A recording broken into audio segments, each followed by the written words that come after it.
الصلاة والسلام عليك يا رسول الله صلى الله تعالى عليك وسلم اللهم افتح علينا حكمتك وانشر علينا رحمتك يا ذا الجلال والإكرام۔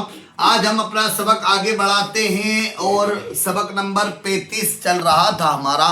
اگلا پارٹ جو ہم پڑھنے جا رہے ہیں اس میں ہم پڑھیں گے، میرے ساتھ مل کر پڑھے، تیسری یا چوتھی رکعت والی نماز میں، تیسری یا چوتھی رکعت والی نماز میں، مطلب 3 رکعت والی نماز یا 4 رکعت والی نماز۔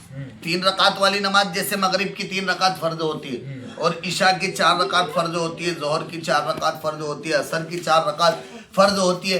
تو 3 یا 4 رکعت والی نماز میں، 3 یا 4 رکعت والی نماز میں، دوسری رکعت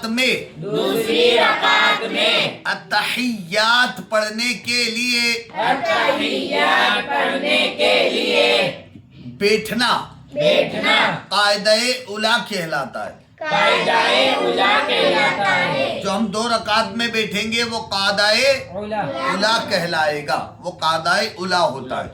2 رکعت میں بیٹھیں گے تو قاعدہ اولیٰ۔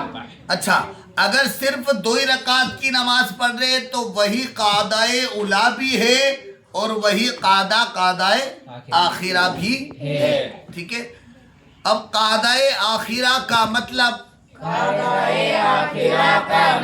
نماز کی رکعتیں پوری، التحیات و رسولہ تک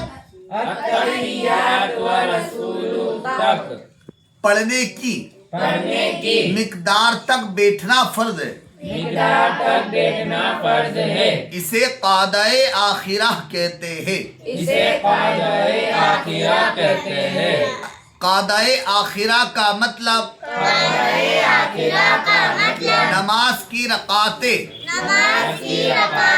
پوری رکعتیں ہو گئی۔ آخری رکعت میں ہم بیٹھیں گے تو آخری رکعت میں جو ہم بیٹھیں گے تو التحیات و رسولہ